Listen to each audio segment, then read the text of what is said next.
Le PEDT 2017-2020 porte en lui cette idée de continuité, afin d'accompagner l'enfant de son plus jeune âge jusqu'à sa citoyenneté, de 0 à 18 ans, soit 30% des 63 000 habitants de Vénissieux. Des priorités indispensables ont été fixées: réduire les disparités d'accès aux actions éducatives, harmoniser et favoriser la continuité pédagogique entre temps scolaire et extrascolaire, accentuer la valorisation de la parole des enfants et adolescents. Surtout, nous voulons poser les jalons d'une coéducation qui associe tous les acteurs de l'éducation des enfants. À travers le PEDT, de quoi parlons-nous? De la capacité de l'enfant à s'ouvrir au monde et à s'épanouir, et de l'envie et de la volonté d'une société à vivre ensemble. Notre ambition éducative s'inscrit dans nos équipements et dans l'amélioration permanente des conditions de travail des enseignants, avec notamment le maintien de l'équivalent d'une ATSEM par classe. Ce n'est pas le cas de toutes les villes. Notre ambition s'inscrit aussi dans un contexte national marqué par des politiques d'austérité aux effets dévastateurs. Il faut se dire la vérité, les chutes de dotation de l'État à l'égard des collectivités territoriales auront des incidences sur nos politiques de proximité. À nouveau, 13 milliards d'économies demandées aux collectivités pour les 5 ans à venir, flou total sur l'avenir et le financement de la réforme des rythmes scolaires, coupe drastique dans les contrats aidés. Après cette rentrée 2017, difficile de ne pas être inquiet, voire en colère. Certains chiffres sont méconnus, mais il faut savoir que les collectivités financent un quart de la dépense nationale consacrée à l'éducation. Les dépenses d'éducation des collectivités n'ont cessé d'augmenter, passant de 14% en 1980, 66,2% pour l'État et 21,8% en 2000, 60% pour l'État et près d'un quart de la dépense totale aujourd'hui.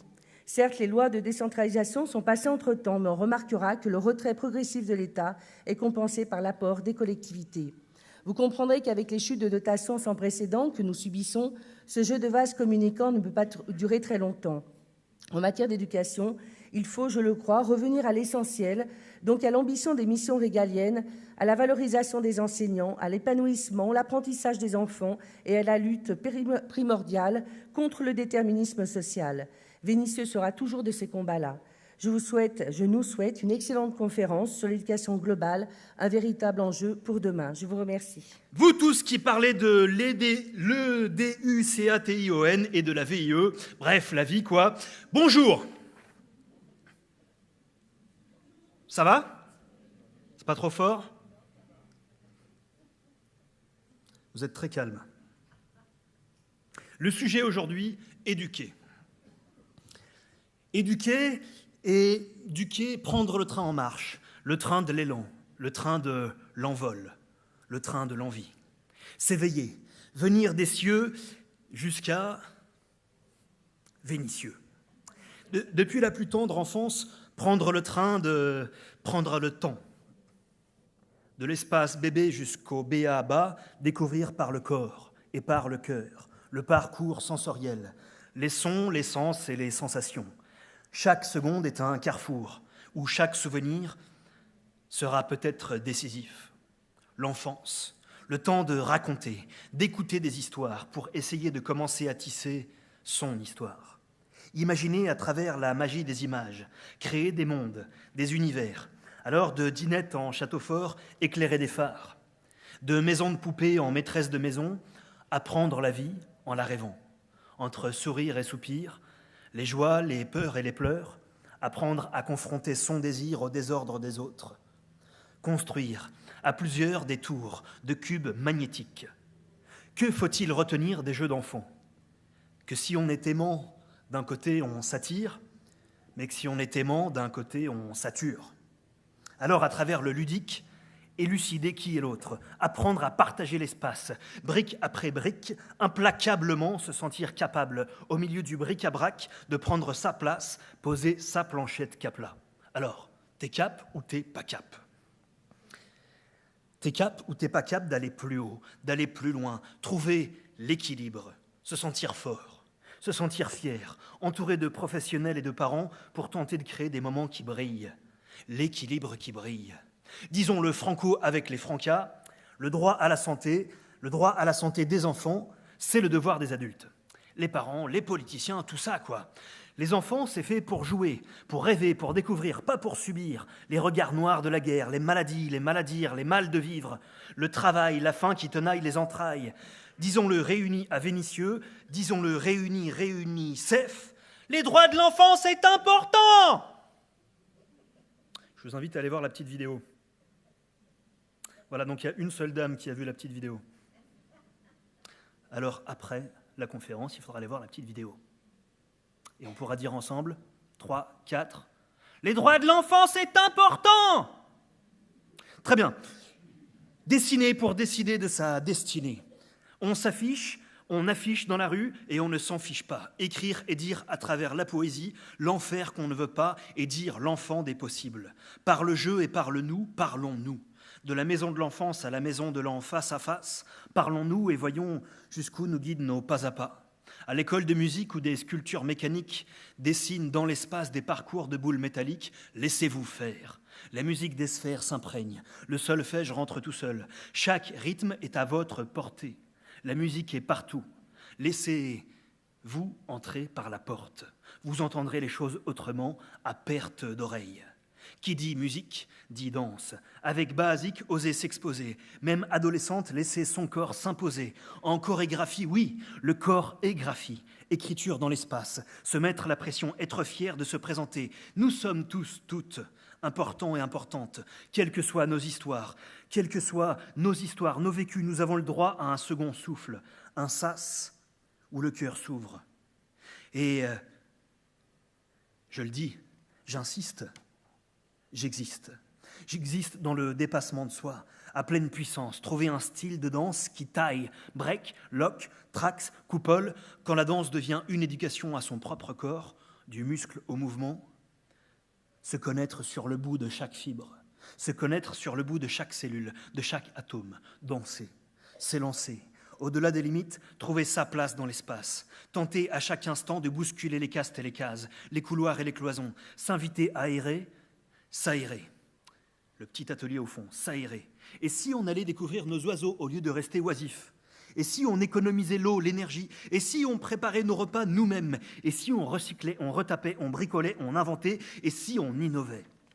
Innover veritas. Innover innovi.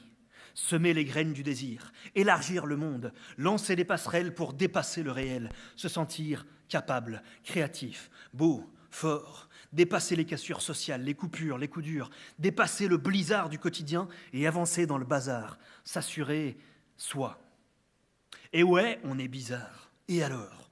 On est bizarre, mais on est en vie. On est bizarre, mais on est nous-mêmes. Alors oui, ça cogne à l'intérieur des crânes et des corps. Ça tambourine à l'intérieur des imaginaires. On veut que ça bouge. Et on veut que ça bouge vite et loin. On veut des animateurs et des gens qui insufflent de l'âme, qui insufflent de l'homme et de la femme. Sortez-nous de notre flemme! Allez au Lagrange, raconte-moi une histoire. Donne-moi le passage à mi-mot, le passage à mi-mot. Anime-moi. On est des moulins à vent, mais on ne veut pas brasser de l'air. Notre avenir, c'est de l'or. Alors voyageons à tous âges, faisons le pari de la citoyenneté. Rêvons aussi haut que les pyramides, mais attention à ne pas se tromper d'écrin pour nos projets. Prévenons-nous des risques de dépendance aux écrans, même accros à cru ou à cran. Parlons de nos villes, de nos quartiers. Pas de quartier pour les tabous, la parole est à vous, la parole est à nous, parlons-nous. À Paris, et si on pariait sur le cinéma pour s'animer? Et si on s'appareillait par l'art? C'est le moment de parler du harcèlement, céder par l'art et par là sceller nos devenirs.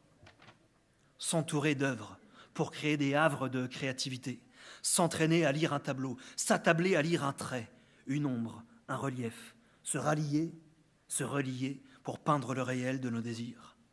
À pied d'œuvre, mettre les projets sur pied. Alors oui, il en faut des réunions, des rendez-vous, des discussions, des compréhensions, des incompréhensions, des engueulades. Mais ça vaut le coup. Oui, ça vaut le nous. Le jeu en vaut la chandelle, le champ des possibles. Des îles et des ailes, donner des ailes, relier les îlots isolés, qu'un jour chaque enfant puisse dire « Veni, vidi, vici ». Je viens d'ici, j'ai vécu de belles choses avec elle, avec eux. Je suis veni, vidi, vici, je suis veni, cieux.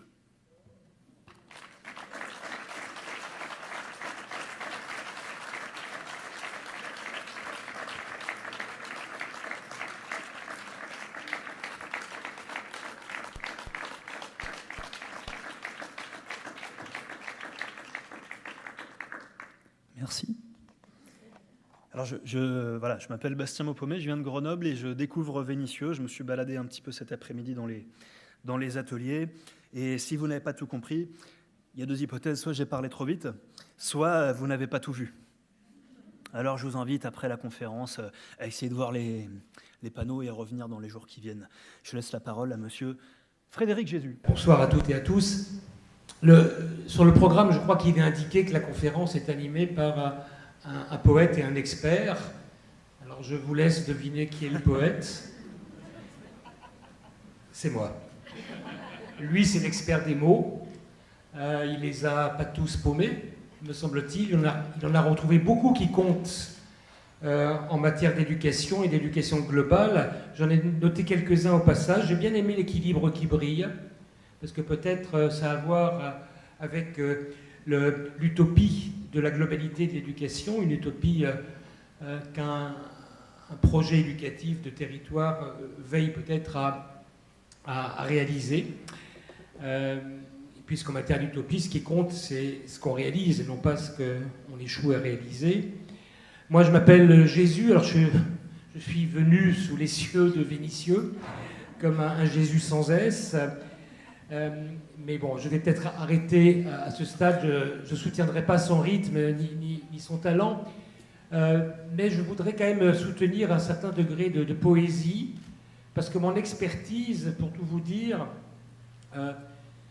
elle vient peut-être, et c'est aussi pour ça que j'ai plaisir à être ici ce soir à Vénissieux, au milieu des acteurs de l'éducation que vous êtes tous. D'ailleurs, une des questions qui a déjà été recueillie par Julia Zakarczuk, c'était « Est-ce que tout le monde peut éduquer ?» Et je pense qu'a priori, oui, tout le monde peut éduquer. La question, c'est de savoir dans quel cadre, dans quel contexte chacun peut développer son talent éducatif, pas tout seul, mais avec les autres. Et ça, c'est peut-être déjà un des enjeux, non seulement pour demain, mais pour aujourd'hui. Donc, mon expertise, c'est de travailler avec des décideurs, des collectivités locales qui mettent au point leur politique éducative avec l'ensemble de leurs partenaires. Mais pour en arriver là, mon parcours de vie, outre d'avoir été un enfant, d'avoir eu des parents, et puis d'être devenu parent moi-même, donc d'avoir eu des enfants, et vous voyez qu'on passe de l'être à l'avoir dans ce jeu-là. On a des parents et ensuite on est parent. On est un enfant et puis on a des enfants. Dans cet aller-retour entre l'être et l'avoir, quelque chose déjà de la construction d'un texte devient possible, et donc d'une poésie. Mais il m'est arrivé aussi, avant de travailler avec des décideurs, des institutions, des parents, des enseignants, des animateurs, des éducateurs. Bon, je ne vais pas refaire toute la liste que Bastien a faite en introduction. J'ai été amené à travailler pendant de nombreuses années comme médecin, pédopsychiatre de service public, ce qui donne en particulier l'occasion, finalement relativement rare, de recevoir des enfants seuls et de les écouter longuement, respectueusement, en leur garantissant le secret sur ce qu'ils disent, sauf s'ils demandent de rompre ce secret. Et puis de faire de même avec des parents, leurs parents, et en réalité de faire souvent de même avec des professionnels de proximité en contact avec ses enfants et ses parents. Et dans cette proximité, cette confiance, viennent des confidences qui peu à peu prennent sens. Un sens tel qu'il ne s'agit plus à un moment donné, en tout cas ça a été mon cas, de se résoudre à essayer avec ses enfants, ses parents, ses professionnels, de réparer les difficultés au fur et à mesure, mais de s'intéresser aussi à la façon dont on peut les dépasser et les résoudre ensemble, premier point. D'en témoigner là où se mettent en place des politiques publiques, au niveau national comme au niveau local. Et c'est ce que, pour ma part, j'ai tenu à faire à plusieurs reprises, en allant travailler pour des ministères, des départements et des villes. Et je travaille encore aujourd'hui pour des villes. Mais aussi à prendre conscience que le regard de l'enfant sur ce qui se passe autour de lui et qui se déploie au titre de son éducation en effet, relève d'une éducation globale que je décrirais comme ce que, à sa hauteur, il voit de l'effort que déploient les différents adultes qu'il rencontre pour à la fois garantir sa protection et garantir son émancipation. Je m'explique. Les adultes qu'il voit du matin au soir, du lundi au dimanche, de janvier à décembre, de 0 à 18 ans, tous ces adultes-là peuvent être investis par lui d'un rôle éducatif, pour peu qu'en effet, dans une atmosphère de respect et aussi de confiance à son égard, ces adultes-là veillent à la fois à lui tenir la main, aussi longtemps et dans les lieux où il le faut, mais aussi à lui lâcher la main, dès que possible, et pour lui garantir la possibilité de découvrir, d'explorer le monde à sa façon. Et dans le jargon des psychiatres et des psychanalystes et de ce qu'on appelle des systémiciens, on parle souvent de quelque chose qui se laisse dénommer l'injonction paradoxale, c'est-à-dire quand on demande à quelqu'un de tenir deux objectifs contradictoires simultanément, le fameux « en même temps » dont on nous parle beaucoup ces temps-ci. Mais l'injonction paradoxale qui est fournie à tous les éducateurs, c'est certainement de réussir à la fois à tenir la main des enfants et à leur lâcher la main, c'est-à-dire à garantir cette protection dont ils ont fondamentalement besoin en tant qu'enfants puis que jeunes, et leur lâcher la main pour garantir l'émancipation qui est la finalité de l'éducation. Au fond, je crois que Madame la maire l'a évoqué aussi. On voit bien que dès que l'un tout petit commence à marcher, il faut bien à la fois tenir et lâcher, sinon il ne marchera jamais. Mais sinon, il risquerait que de tomber. Et puis, quand il est arrivé à l'âge de l'adolescence, il négocie ses sorties, le soir, le week-end. Il faut tenir, quand même, veiller au grain, mais lâcher, parce que sinon, cet enfant, ce jeune qu'on va maintenir à domicile, risque d'y étouffer et de le faire savoir. Donc, tenir, lâcher, au fond, c'est déjà le premier objectif extrêmement complexe et contradictoire qui devrait réunir tous les acteurs de l'éducation, chacun à sa place, chacun dans son rôle.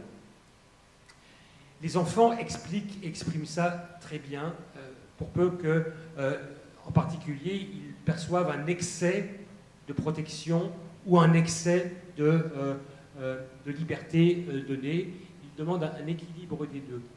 Et comme cet objectif est à la fois complexe et très stimulant, il m'est paru assez vite que une seule catégorie d'adultes ne pouvait pas seule faire face à cet ordre de mission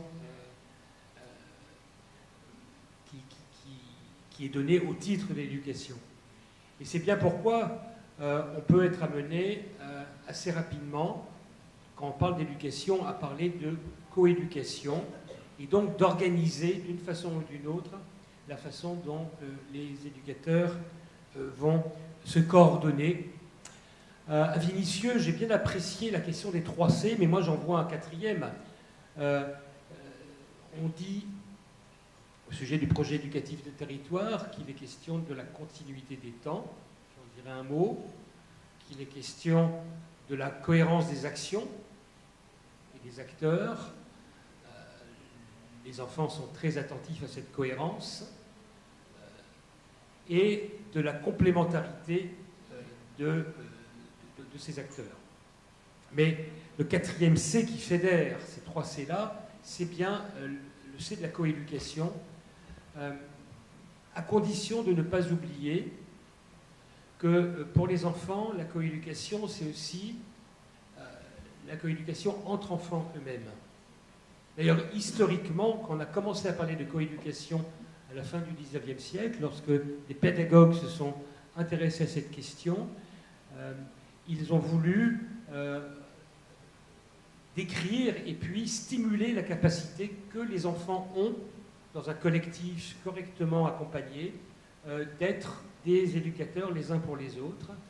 Et il me semble aujourd'hui qu'on retrouve bien cette intention-là, tout particulièrement dans les activités qui sont proposées aux enfants pendant leur temps libre, mais aussi par certains pédagogues qui les développent tout particulièrement en milieu scolaire et qui font en sorte que les enfants soient en situation d'apprendre en coopérant dans leurs apprentissages plutôt qu'en se concurrençant les uns les autres.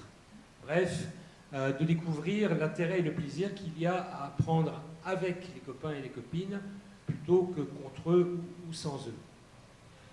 Donc, la question de la coéducation, je voudrais à ce stade la poser comme non pas un objectif, mais comme une méthode qui va permettre d'organiser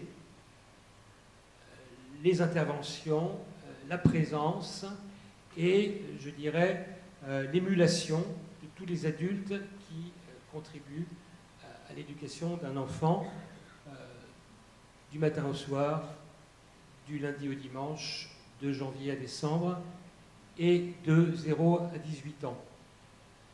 Il se trouve que le projet éducatif de territoire est une forme intéressante pour mettre en œuvre, mais aussi déjà pour concevoir une telle approche à l'échelle d'un territoire de vie.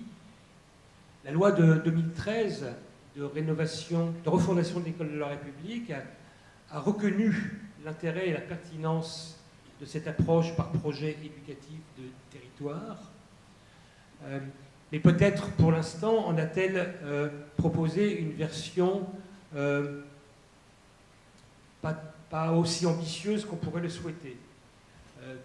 Par exemple, en voulant limiter a priori le périmètre d'un projet éducatif de territoire aux enfants qui fréquentent l'école primaire et aux enfants donc de 3 à 12 ans. Alors que des villes comme Vénissieux et quelques autres ont fait le pari de considérer qu'on ne pouvait pas réduire à ce point un enfant à son statut d'élève et ne s'intéresser qu'à ce qui se passe à l'école et autour de l'école. Vous entendez bien d'ailleurs que lorsqu'on parle de périscolaire ou d'extrascolaire, on a tendance à vouloir considérer que l'école est le centre de tout et que tout le reste s'organise autour de l'école.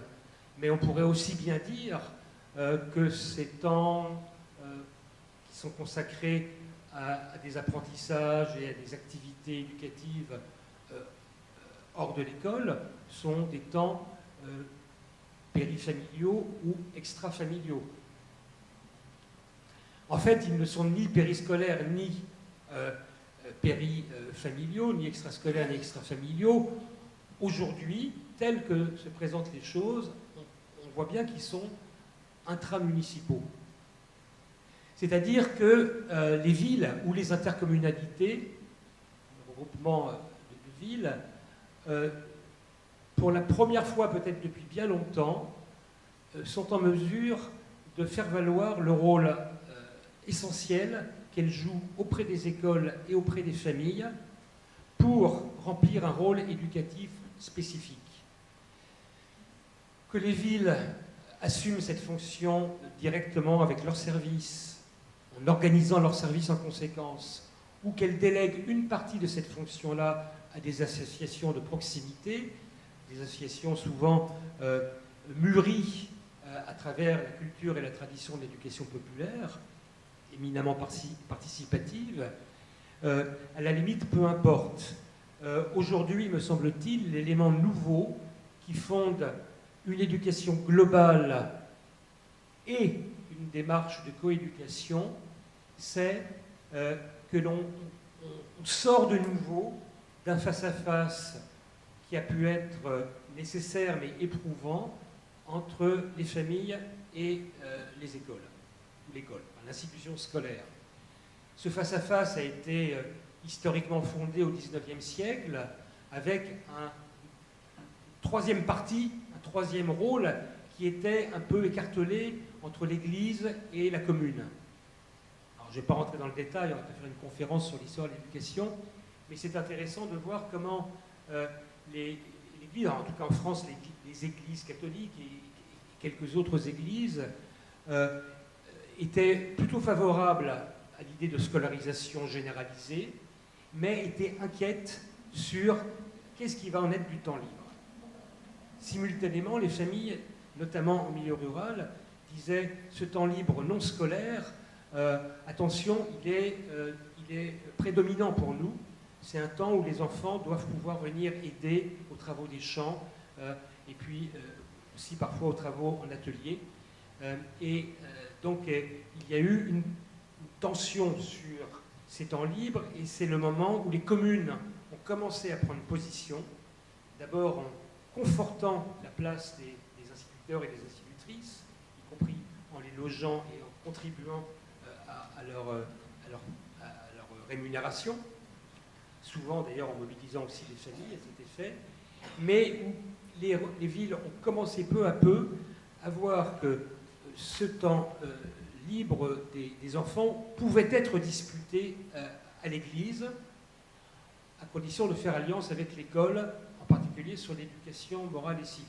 Alors, j'arrête là, il n'est pas question de ranimer de vieux débats, mais aujourd'hui, la situation a changé, puisque la généralisation, l'obligation et la laïcisation de l'instruction font que le débat théoriquement n'est plus posé là, mais le débat est posé sur qui peut faire répondre aux besoins des enfants pendant leur temps libre et qui peut garantir un contenu éducatif chaque fois que nécessaire, tout en garantissant le repos des enfants.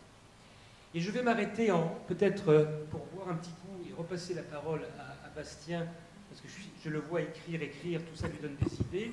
Je reprendrai certains de ces points-là, mais je voudrais m'arrêter sur un chiffre qui permettra ensuite de réinterroger cette question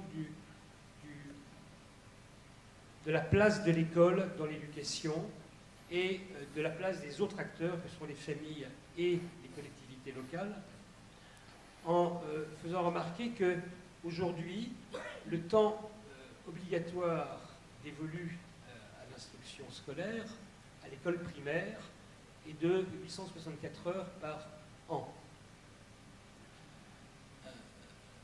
Si on divise ce chiffre par 365 jours multiplié par 24 heures, on arrive à 9,6%. En d'autres termes, l'enfant passe 9,6% de son temps global, annuel, en classe. Et en d'autres termes aussi et surtout, 90,4% de ce temps est placé sous la responsabilité juridique des parents. L'école est obligatoire, donc 9,4% du temps de l'enfant sont affectés à son instruction et c'est très bien, c'est une conquête notamment de la République dans notre pays et même si c'est perfectible, c'est précieux et le fait que ce soit obligatoire et gratuit reste un enjeu très fort de développement social pour tous. Mais c'est 90,4%, pour lesquels il n'y a aucune obligation faite à quiconque, sauf aux parents, d'y accorder un minimum de soins, de présence, d'accompagnement, qui peut assumer une telle responsabilité seul. Ceux qui prétendent que seuls les parents le peuvent mettent sur le dos des parents une charge vraiment trop lourde, qui après justifie parfois des discours hostiles sur les parents démissionnaires, les parents irresponsables, les parents dont il faut soutenir leur parentalité même lorsqu'ils n'ont rien demandé et qu'ils ont plutôt des problèmes de temps de travail, de moyens de transport, de revenus, de logement, de cadre de vie. Et ces parents qui doivent conjuguer plusieurs types de contraintes tout en assurant protection, émancipation, tenir la main, lâcher la main à leurs enfants, ces parents ne peuvent pas, sauf s'ils ont beaucoup de moyens financiers pour déléguer une partie de leurs responsabilités à des services marchands ou encore pour mobiliser une famille élargie disponible, eh bien ces parents doivent pouvoir compter sur une action publique à leur côté, et notamment, compte tenu de l'importance qu'y accordent les enfants, pour que cet effort public permette de développer une proposition éducative de qualité pendant les temps libres. C'est à mon avis aujourd'hui un des gros enjeux qui se pose en matière de politique éducative locale, que de soutenir, d'assumer ou non ce rôle-là. Et c'est une des raisons pour lesquelles je suis content d'être à Vénissieux ce soir, parce qu'il me semble bien que cette ambition est ici assumée. Alors évidemment, je suis une sorte de résumeur, quoi, mais de mauvaise foi. Parce que je vous fais confiance, vous avez écouté ce que disait Frédéric, alors je donne ma relecture à moi. Amateurs d'utopie, en piste. Tous, toutes à vos postes. Experts, actuels maires, parents et professionnels des points de repères éducatifs, vous êtes les acteurs et les actrices, dans les bonheurs, mais aussi dans les cicatrices. En proximité, en promiscuité, vous êtes des pèlerins d'une éducation globale. Vous avez le pouvoir de tendre la main, de tenir la main, maintenant, main tenue, pour un coup de pouce quand l'enfant est paumé, quand l'enfant se sent mis à nu, l'air de rien. Mais vous avez le pouvoir de lâcher la main. Alors maintes et maintes fois, tenir, lâcher, faire le point, tenir, lâcher, croiser les doigts de l'enfant, les doigts de l'homme et du citoyen, se sortir les mains des poches, se secouer les pattes, se co-éduquer, co-construire pour sortir de nos cocons, dresser des pavillons composites et multiples pour voir s'élever des papillons, ne pas réduire un enfant à l'élève, sortir des carcans scolaires et penser large, abattre les remparts entre parents et pères, ouvrir les soupapes aux meilleures soupières de l'éduc-pop, sortir des fronts contre fronts, des frontons et des frontières, entre l'État, les familles, l'école et les clochers, et dans les interstices, qu'est-ce qui se passe ? Dans les interstices, qu'est-ce qu'on tisse dans les temps libres ? La liberté, ça fait toujours peur, la liberté. Les temps libres, c'est sacré. Les temps libres, c'est secret. Les temps libres, ça craint. Comment on fait pour se croiser dans les temps libres ? Comment on fait pour se creuser ? Comment on fait pour entrer tous de plein pied dans le même creuset ? 365 jours par an, au-delà de la biologie, au-delà de la juridiction, au-delà de la République. Qui éduque qui ? 365 jours par an. Année après d'année, ça fait lourd. Quelles sont les parades ? Qui soutient les 365 jours par an ? Mais, sans doute à juste titre, ça mobilise l'attention, notamment des parents, 365 jours par an, et même le 29 février, quand le 29 février n'est pas chômé. Mais ça la mobilise d'une façon qui pourrait sans doute être apaisée. On a tendance à décrire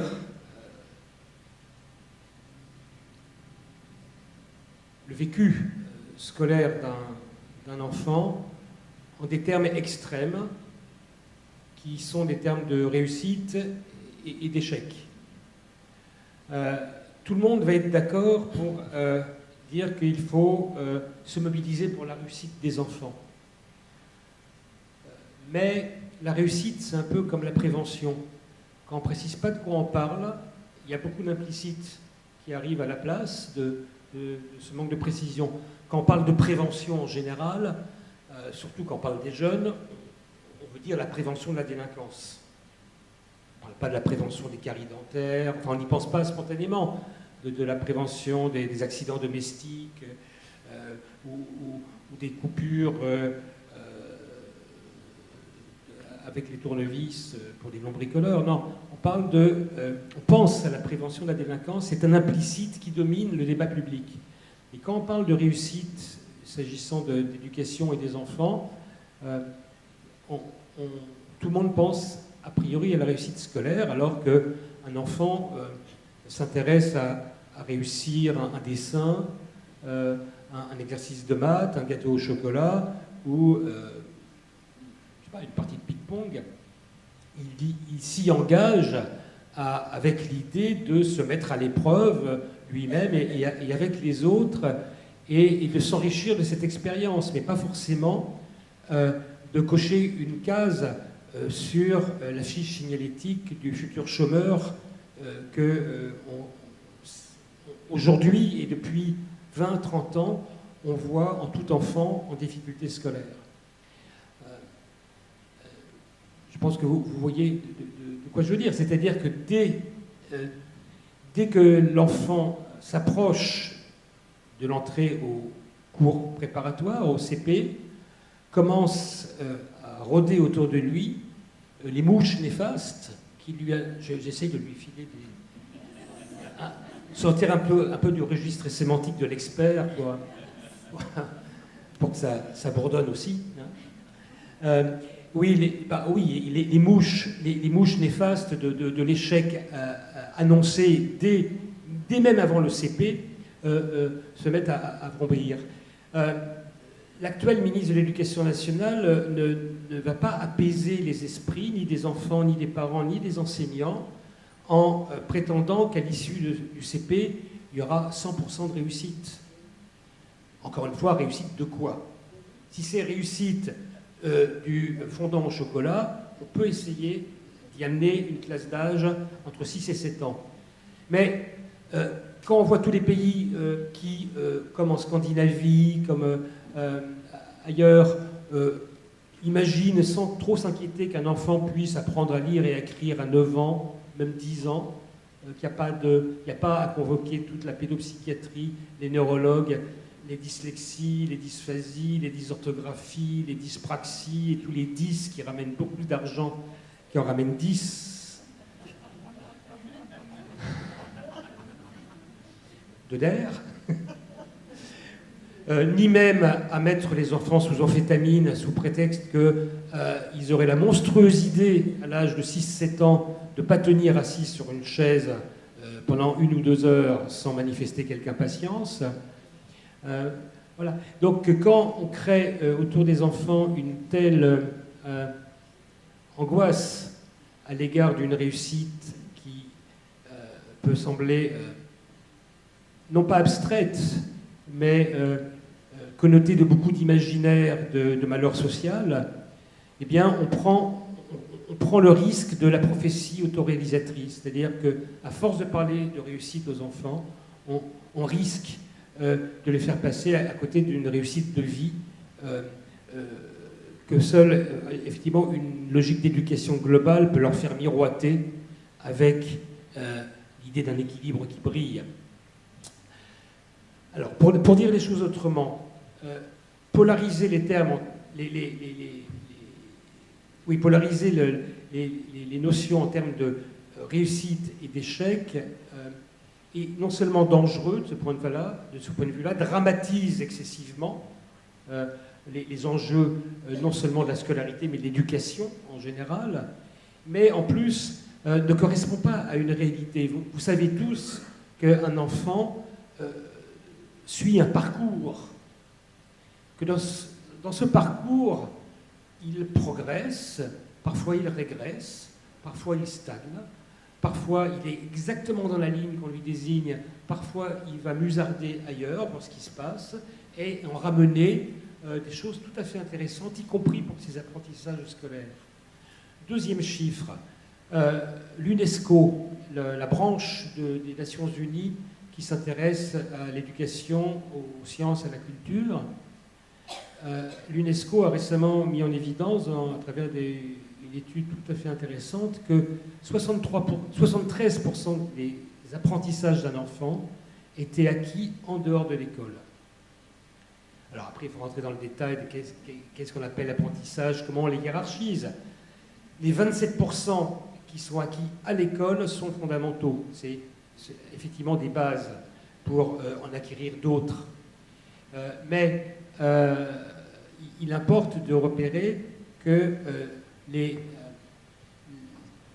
ce qui nourrit le chemin et le parcours de l'enfant est apporté par l'ensemble des ressources qu'il va rencontrer de plus ou moins près, qu'il va fréquenter plus ou moins de l'intérieur au fur et à mesure qu'il suit ce parcours éducatif, accompagné par des adultes avisés qui vont l'aider à s'y repérer et à donner sens à la foule des apprentissages qui sont les siens. On sait bien d'ailleurs que la question du sens donné est une de celles qui tracasse tous les adultes qui observent les enfants noyés dans la surface brillante de leurs écrans, ordinateurs, tablettes, smartphones et autres, parce que la masse des informations qui leur proviennent là ne font pas forcément apprentissage. Et donc constamment, sur le parcours qu'un enfant suit et tout au long duquel il puise autour de lui un certain nombre d'informations qui peuvent faire connaissance et apprentissage, il importe d'organiser le parcours de façon cohérente.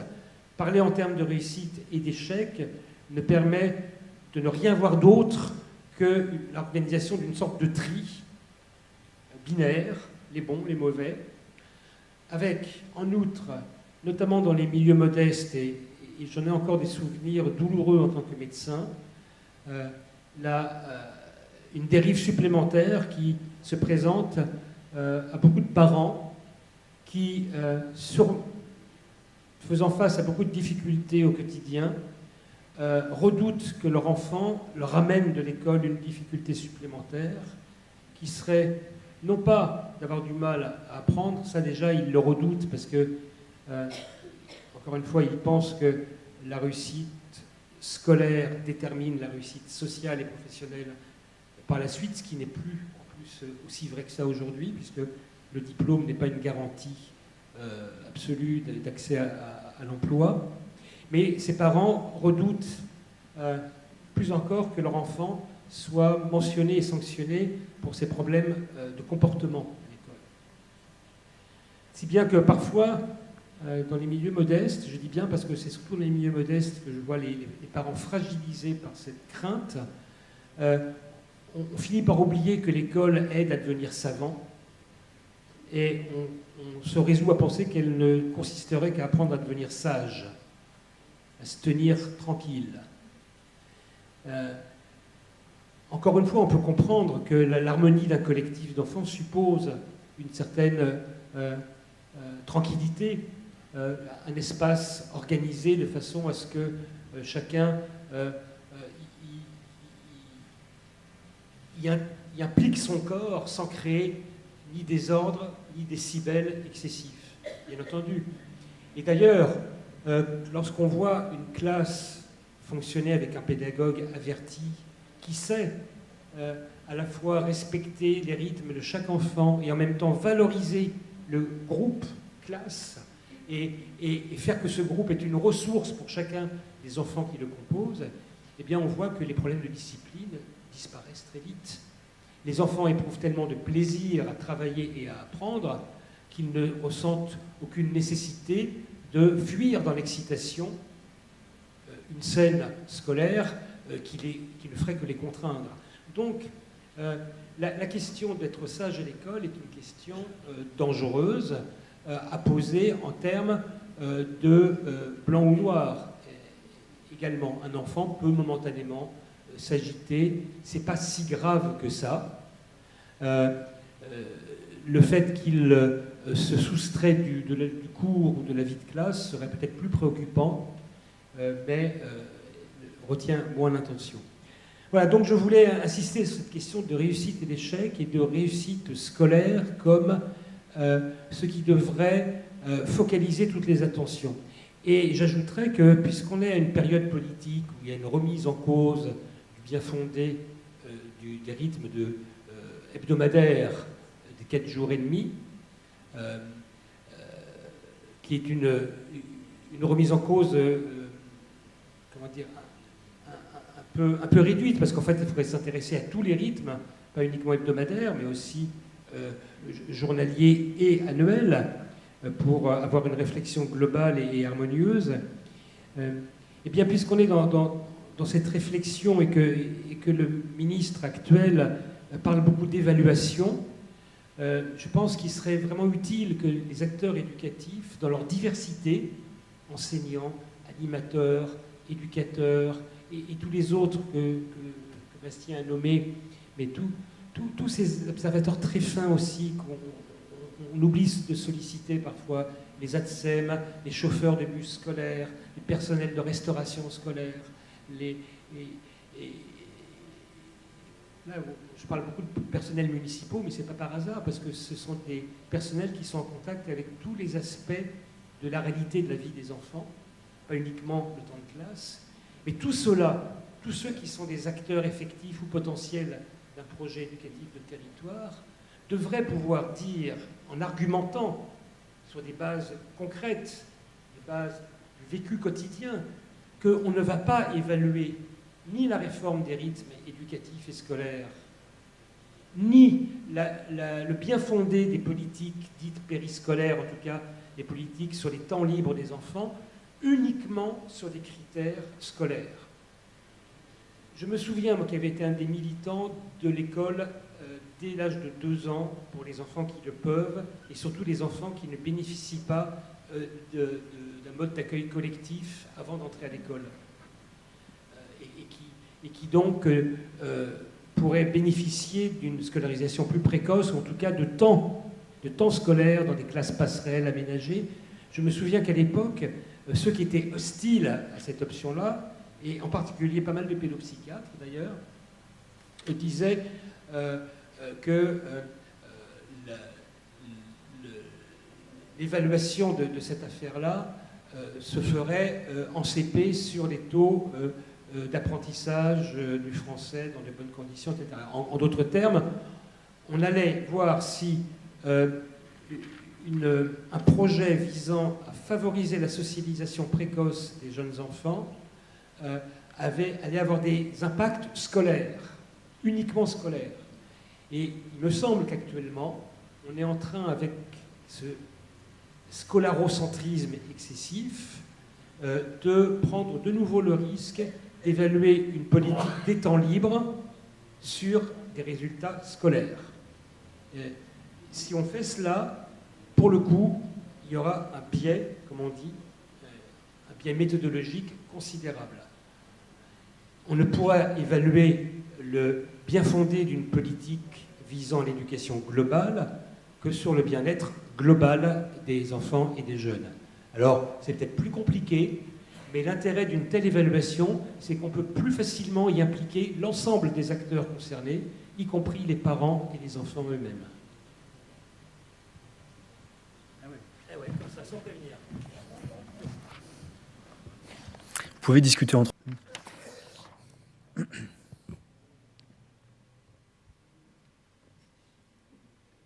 Non, j'attends que vous finissiez de discuter entre vous. Un enfant qui réussit, c'est quoi ? Si je fais ça, vous m'entendez en fait ? Là, vous m'entendez ? Là, vous m'entendez ? Un enfant qui réussit, c'est quoi ? C'est un enfant qui s'est accordé un COD ou c'est un enfant qui rêve ? Réussir quoi ? Un gâteau à la louche, un baiser sur la bouche, un épouvantail à mouches néfastes ? Tout un chacun bourdonne pour agrandir son butin, mais pour butiner, il faut réussir et rater, se concentrer et s'excentrer, tomber et se relever. En France, on n'a pas le droit à l'échec. C'est pour ça que le pays est racheté par les émirs du Qatar. Là-bas, ils ont beaucoup de pouvoir, l'échec. Alors, en France, on est diagnostiqué dysorthographique, dysnumérique, dyslexique, c'est ça qu'ils disent dans le lexique. Et si on mettait sur pied des dispositifs ? Oui, c'est ça qu'ils disent les professionnels, restez positifs. On en rêverait, non ? La vie, ça déborde, la vie, ça dépasse, ça dérape. Alors si on est trop sage, on ne sera pas plus savant pour autant. Si l'élan est coupé, l'élève ne pourra peut-être pas s'élever. Si on s'arrimait au rythme du corps, s'articuler entre le je et le nous, entre l'univers soi et l'univers seul. Et si on écarquillait les paupières? Et si on écartait les lucarnes? Et si on évaluait les politiques de l'enfance pour voir comment s'élever? C'est fini. Alors, je veux bien que vous m'applaudissiez, mais dans ce cas-là, on applaudit tout le monde, quoi. Hein? Alors, j'associe Frédéric aux applaudissements. Parce que je vois, il y a le clown, il fait son truc. Je trouve ça pas très respectueux de votre part. Enfin, je le redirai pas deux fois. Justement, à ce stade, moi, ça me paraît difficile de continuer à parler, par exemple, de coéducation en parlant seuls tous les deux. Des questions ont été recueillies par Julia, et il y a peut-être d'autres façons aussi de les recueillir et d'échanger à ce sujet-là, avant tout à l'heure de conclure en essayant de voir quels seraient les enjeux pour demain. Mais déjà, aujourd'hui, qu'est-ce qui se passe? Qu'est-ce qui se passe ce soir, de votre point de vue? Quelles sont les questions qui se posent, et quelles sont aussi les divergences qui peuvent se manifester? Parce que je voudrais dire que si la coéducation, c'est souvent une question de posture, c'est-à-dire de savoir vivre le côte à côte dans le débat, et de façon relativement égalitaire, sans qu'il y ait des points de vue qui comptent plus que les autres a priori, parce que ceux qui les formulent ont fait plus d'études ou ont plus de pouvoir. Il faut aussi accepter l'idée que la coéducation laisse venir à elle une certaine dose de conflit. On peut s'engueuler en matière d'éducation. D'ailleurs, en famille, on le fait bien souvent, pour des petites et des grandes choses. Mais dès lors qu'on essaye d'ouvrir la table ronde des coéducateurs à de nouveaux partenaires de l'éducation, eh bien, évidemment, il va y avoir des divergences et des points de vue diversifiés qui vont vouloir se manifester, voire s'imposer aux autres. Donc, moi, j'aime bien une discussion sur l'éducation où, de temps en temps, on prenne le risque de s'engueuler, mais toujours en s'écoutant. Alors, moi, je peux partager avec vous 3 questions. La première question, c'est: peut-on éduquer à ne rien faire? La deuxième: comment accompagner et aider mes enfants dans leurs devoirs sans bien maîtriser la langue? Et la troisième: mon enfant a des besoins éducatifs particuliers. Comment l'inclure dans et hors de l'école?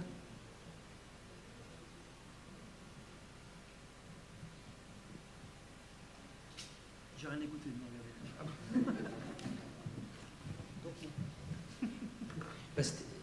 En fait, je suis le trampoline de Bastien. J'essaye de poser un socle, et puis Bastien rebondit dessus. Et... Ouais, mais c'est assez ingrat. Le dispositif avec un Y, c'est une erreur d'orthographe, parce qu'on ne devrait jamais parler de faute d'orthographe. C'est une chose que j'aurais dû dire aussi. À l'école, on y va parce qu'on ne sait pas. Donc si on se trompe, c'est pas une faute, c'est une erreur. Enfin, c'est une petite parenthèse comme ça.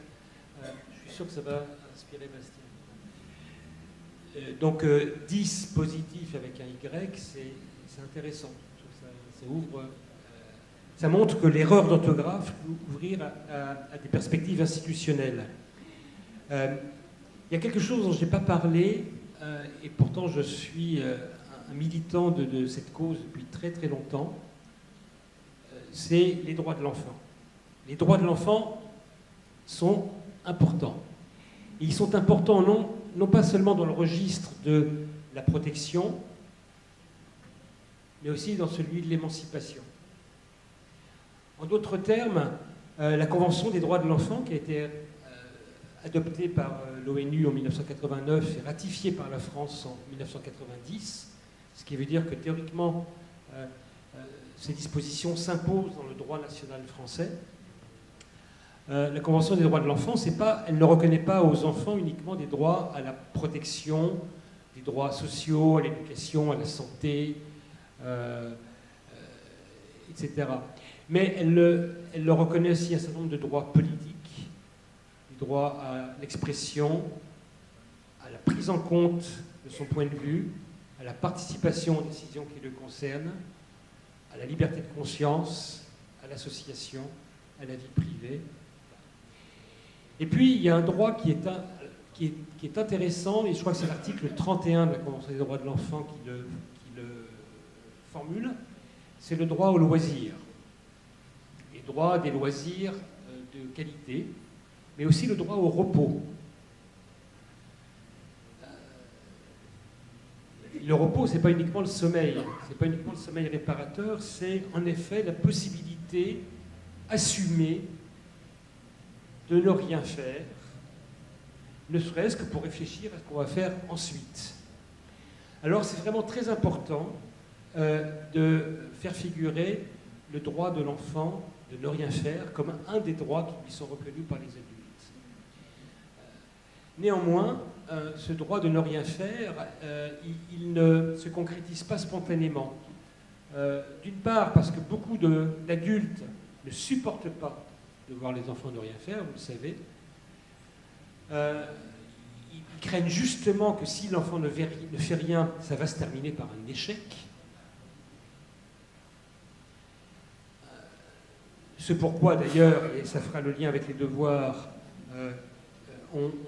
après l'école, il y a une conjonction un peu trouble parfois d'adultes, enseignants et parents qui visent à ce que l'enfant revienne avec des devoirs, un mot horrible qui est du registre de la faute et qui caractérise un petit peu une dimension supplicielle de l'école.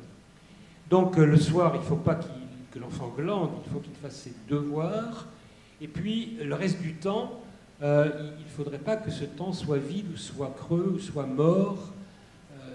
Et donc, il faut parfois remplir ce temps avec des activités. Et une pile d'activités, le cas échéant, qui épuise tout le monde, et l'enfant lui-même, et les enfants, souvent les parents et souvent les mères, qui, et notamment en milieu rural, sont chargés d'accompagner l'enfant d'un endroit à un autre. Donc, reconnaître le droit de l'enfant de ne rien faire, c'est une position active. Ce n'est pas une indifférence ou une décision par défaut. C'est vraiment affirmer, afficher la volonté de reconnaître le droit de l'enfant à ne rien faire, à rêvasser, à glandouiller, à bavarder, à parler de choses idiotes avec ses copains et sa copine, vautrer sur un canapé. D'ailleurs, si vous allez voir les meilleures médiathèques que certaines communes ont heureusement eu l'idée de constituer, de mon point de vue, un des bons critères d'évaluation de la qualité d'une médiathèque, c'est que sont installés des fauteuils spécial glandouille pour les enfants et les jeunes, et que ceux-ci s'y vautrent bien volontiers. Et on observe que non seulement ils s'y vautrent, mais que souvent ils s'y vautrent avec un livre, et qu'au bout d'un certain temps, ils se mettent à parcourir ce livre, mais c'est leur choix, c'est leur volonté, c'est leur engagement délibéré dans une forme hédoniste de culture dont il serait bien dommage de les dissuader en leur disant que mieux vaut apprendre en souffrant qu'apprendre en se faisant plaisir. Donc ne rien faire, c'est un droit qui doit être affirmé activement. Et moi j'observe, parce que je fais du tourisme de projets éducatifs de territoire depuis longtemps, je vais dans des villes et puis je fais une collection de... Alors, au début je faisais une collection de projets éducatifs locaux, parce qu'on les appelait comme ça, et puis ils étaient parfois plus ambitieux finalement dans les tranches d'âge et les types d'activités qu'ils organisaient. Et maintenant, projet éducatif territoire, alors ma collection est considérable, maintenant c'est des piles et des piles. Ils ne sont pas tous passionnants, mais il y en a de très très beaux, qui font plaisir à lire. Et il y a des projets éducatifs de territoire où est mentionné explicitement le droit de l'enfant au repos et à ne rien faire. Et je trouve que c'est quand même audacieux, courageux de la part d'élus d'aller présenter aux directions académiques des services de l'éducation nationale des projets où on valorise le droit des enfants de ne rien faire. Alors ça, c'est pour la première question. La question des devoirs et de la langue, ça c'est terrible, la question des devoirs. J'ai écrit plusieurs bouquins sur les questions d'éducation et le tout dernier, je suis allé sur 11 sites différents pour voir comment des adultes, et parfois des enfants et des jeunes, s'organisaient, agissaient ensemble dans des perspectives éducatives et comment ils y réussissaient. Parce que si on peut parler de réussite, c'est pour désigner la façon dont les adultes réussissent à faire progresser les enfants. Plutôt que de parler de la réussite des enfants, on peut parler de la réussite des adultes, à les faire progresser. Or, dans ces territoires-là, à chaque fois, la question des devoirs faisait tâche. Alors, on écrira tâche avec ou sans accent circonflexe, puisque ce mot ambigu désigne à la fois ce qui est sale et ce qui est laborieux. Et les devoirs font tâche en ceci que, d'abord, ils font tâche d'un point de vue réglementaire, puisque le circulaire de 1956 interdit encore et toujours les devoirs écrits à la maison ou partout ailleurs, parce que les enfants ne font pas leurs devoirs que à la maison. Ils les font parfois dans les équipements municipaux, les bibliothèques, les médiathèques, etc. Si bien que l'école se répand partout, elle se répand dans les cuisines et les salles à manger familiales, mais aussi dans les équipements municipaux, avec notamment ces fameux devoirs. Donc la circulaire de 56 interdit les devoirs écrits à l'école primaire, mais néanmoins, il persiste comme une sorte de rituel, mais aussi à l'analyse, quand on écoute ce qu'en disent les parents et souvent les enseignants, comme quelque chose qui vient avec le cahier de correspondance, le fameux cahier de correspondance, le cahier de liaison, qui vient à la place d'un déficit de dialogue, en fait, entre les parents et les enseignants.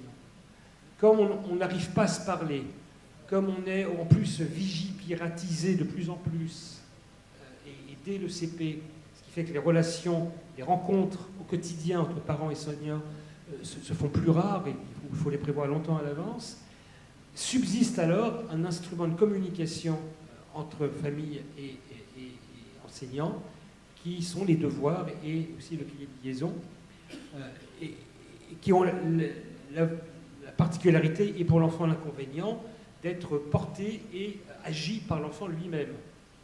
Parce que l'enfant se trouve au service d'une opération qui s'appelle les devoirs, totalement inutile d'un point de vue pédagogique, tout le monde le sait, puisque les enfants qui ont compris la leçon, c'est pas la peine qu'ils la fassent le soir, et ceux qui ne l'ont pas compris, c'est pas avec leurs parents, quelle que soit la langue qu'ils parlent, qui vont la comprendre le soir, donc c'est inutile, mais les enfants se trouvent en situation de devoir, à leur corps défendant, porter dans leur sac, dans leur tête et sur la table de la cuisine ou de la salle à manger, voire de leur chambre, une sorte de supplice qui donc s'intitule le devoir, mais qui ne sert que très rarement à ces apprentissages.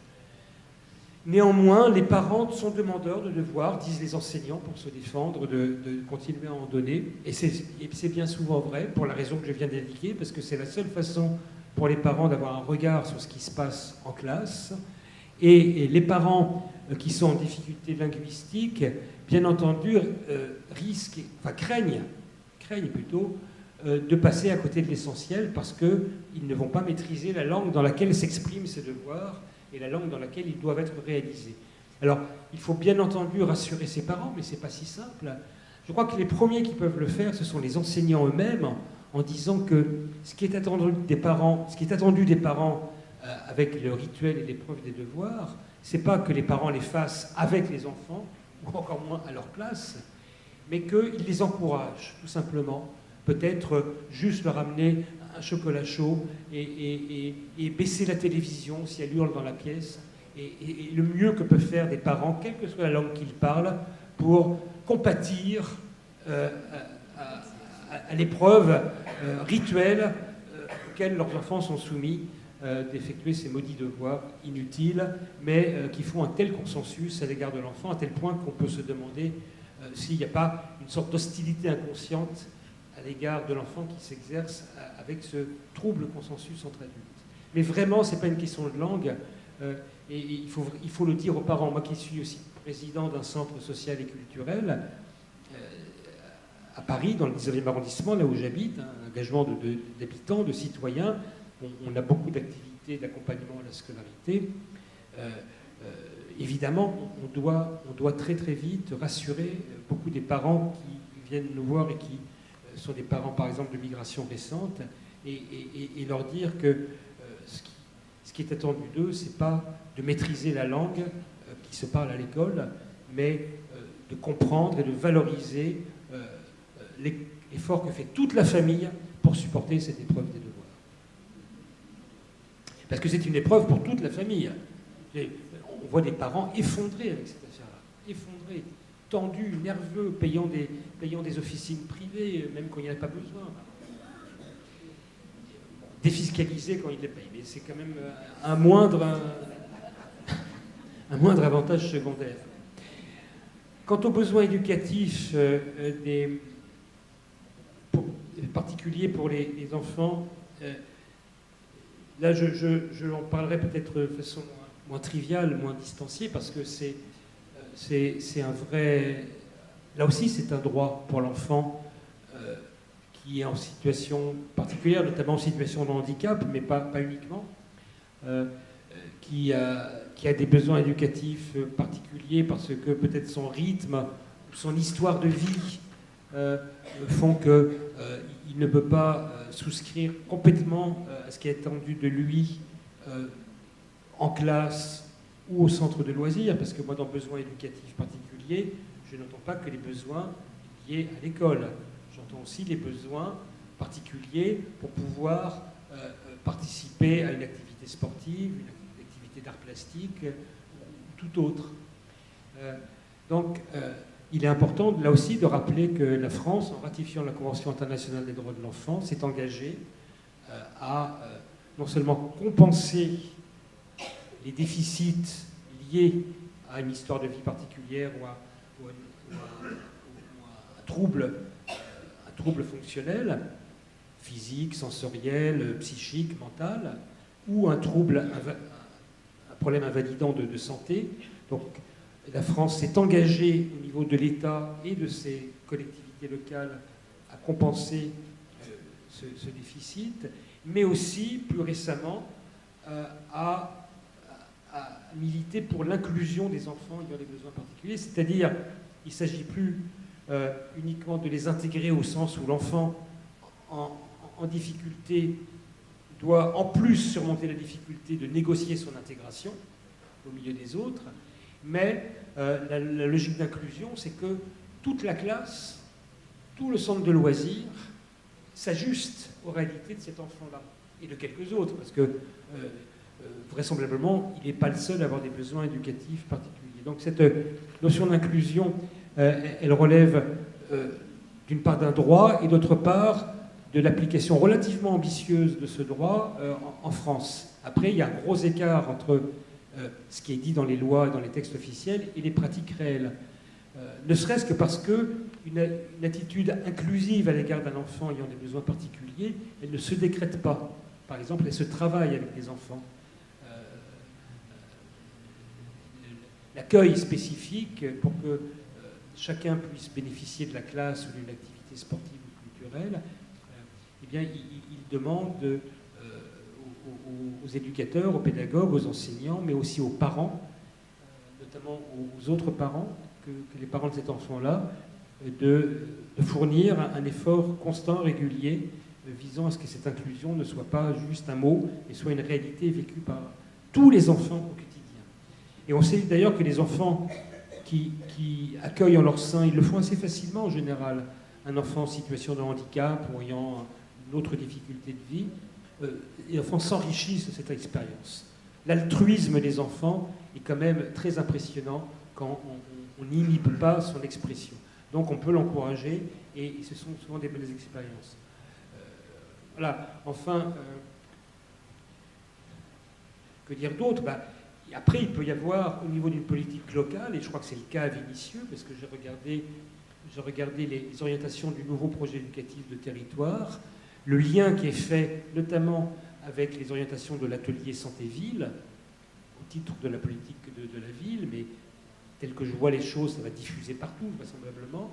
Eh bien, le lien fait avec l'atelier santé-ville permet, entre autres, de mettre l'accent sur cette volonté d'inclusion des enfants en situation de handicap. Et quand c'est écrit comme ça, ça veut dire qu'on va, je pense, y veiller tout le temps. Et que dans 3 ans, on va évaluer ce qui aura été fait et on va repérer aussi les limites à cette ambition-là, parce qu'il y en aura forcément. Et donc, on va sans doute ajustée en fonction de l'évaluation qu'on aura faite de cette ambition. Mais cette ambition, elle est de droit pour les enfants, donc Vénissieux. Et si l'État joue sa partie avec ses différentes instances d'application locales, et le conseil départemental, avec la maison départementale pour les personnes handicapées, eh bien, tous seront invités à relever cette ambition avec une grande rigueur, mais aussi une grande exigence envers eux-mêmes et leurs services.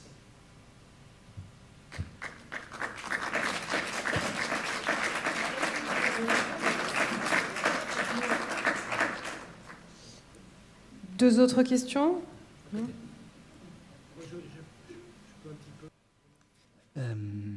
sais plus où on s'est arrêté tout à l'heure. Confrères, consoeurs, ne restons pas confinés dans notre confort. Alors que faire ? Fuir ou se voir ? Et si on assumait le conflit et si on parlait de nos confluences ? On a tous le droit de faire des erreurs, de dire des erreurs, peut-être des aurores, des errances. Militons pour le droit à errer. Militons pour le droit à ne rien faire. Militons pour ne pas se limiter. Contre le surbooking, l'overmanaging, le Macron speaking, gardons le droit de contempler les mouches fastes au plafond. Ouvrons des compétitions de gland-ball. Dormons dans les médiathèques. Sinon, quand est-ce qu'on s'ennuie ? S'ennuie, on ne peut pas dormir. Quand est-ce qu'on se pose des questions ? Quand est-ce qu'on rêve ? Quand est-ce que tout se met en place dans l'imaginaire ? Laissez le temps à l'instinct, aux territoires imaginaires qui percent dans les failles de nos quotidiens utilitaires. Laissez l'espace de l'être, l'être plutôt que le devoir. Laissez les rayons du sommeil entrer dans la boîte de l'être.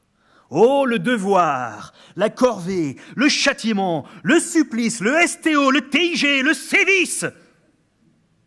L'annexion de l'âtre familial par l'antre scolaire. Alors que faire ? Couper la radio, fermer les robinets, allumer des bougies, laver les corps, s'habiller comme il faut et danser autour de l'élève qui souffre pour toute la famille en chantant « Courage, courage !» La maîtresse d'école, d'accord, mais elle a laissé toute la famille sur le plancher des vaches, quoi. Alors bon, la maîtresse d'école, et si on dédramatisait les devoirs ? Et si les profs posaient leur masque de sacrifice rituel avec le sang qui coule, rangeaient leurs poupées vaudou, et si on se parlait autour du feu, autour d'un café, quoi ? Et si on arrêtait de jouer à se faire peur, en gros, avec cette histoire des devoirs ? Et si on arrêtait d'avoir peur de l'être ? Et si on arrêtait d'avoir peur de l'autre ? Et si on acceptait l'autre ? L'autre comme un cap, l'autre en un cap, l'autre en deux caps, l'autre décap, l'autre handicap. Et si on mettait le point de mire vers le moins pire ? S'inclure, priez pour nous. Alors, cap ou pas cap ? À travers l'éclisse, tel Ulysse, traverser l'Odyssée et retrouver les clés pour se sentir chez soi, intégré.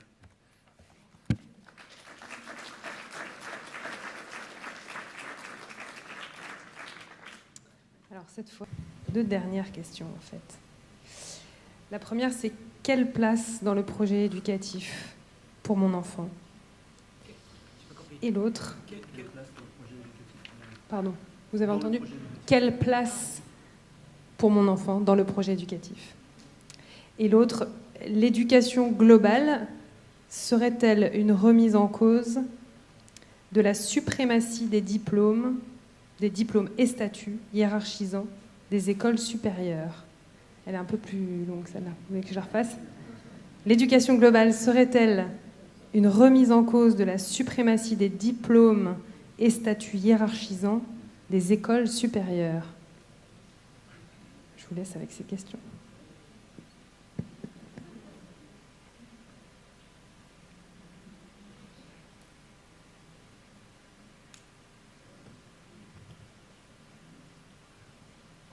En fait, on pourrait presque relier ces deux questions.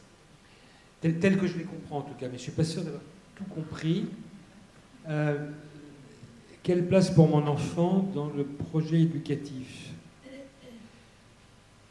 Tel que j'entends les choses, je vais revenir à la Convention internationale des droits de l'enfant, mais pas seulement, au Code civil aussi. Je pars apparemment de loin, mais pour être au plus près de la réalité familiale des réalités familiales quand même. L'article 12 de la Convention internationale des droits de l'enfant, il dit en gros qu'il est reconnu à l'enfant le droit de donner son opinion sur toute question qui le concerne et de voir cette opinion dûment prise en considération selon son âge et son degré de discernement. La France a ratifié ça en 1990. Alors, depuis, qu'est-ce qui s'est passé? Eh bien, pas grand-chose. C'est-à-dire que cet article 12, il est loin d'avoir été décliné dans l'ensemble des structures éducatives, sociales, sanitaires que peut fréquenter un enfant. Avec une petite nuance sur les structures sociales, avec une loi le 2 janvier 2002 rénovant l'action sociale et médico-sociale, qui donne quelques perspectives aux enfants d'être intégrés dans des conseils de la vie sociale, par exemple lorsqu'ils sont confiés à un foyer de l'enfance ou une maison d'enfants de caractère social, mais en réalité c'est quand même très très diversement appliqué. Il n'y a pas de... Ni l'État ni les conseils départementaux ne sont très contraignants à ce sujet. En réalité, ce qui s'est passé, c'est que cet article 12, on ne l'a translaté, on ne l'a intégré dans le droit français que dans deux domaines, un tout petit peu dans le domaine de la santé, avec une loi de 2002, du 4 mars 2002, dite sur la démocratie sanitaire, et qui permet à des enfants de donner leur point de vue sur des soins qu'on leur destine. Et d'abord d'être informé, ensuite de donner son point de vue et de voir ce point de vue pris en compte. Et puis aussi quelques possibilités de consulter sans l'accord des parents selon les circonstances. Mais surtout, par une même loi du 4 mars 2002 qui réformait le droit de la famille en plusieurs points, a été réécrit l'article 371.1 du Code civil, qui est celui qui définit l'autorité parentale. Et qui dit que l'autorité parentale appartient aux deux parents. Enfin, en 2002, on avait dit au père et à la mère, mais depuis 2013 et la reconnaissance des couples homosexuels, on dit aux deux parents. En tout cas, à deux personnes.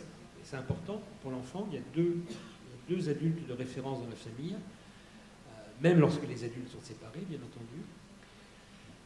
L'autorité parentale appartient aux deux parents, elle est destinée, alors ça c'était le texte antérieur, à garantir sa santé, son éducation, sa moralité. Elle s'exerce dans le souci de respecter l'intérêt supérieur de l'enfant et de promouvoir son épanouissement.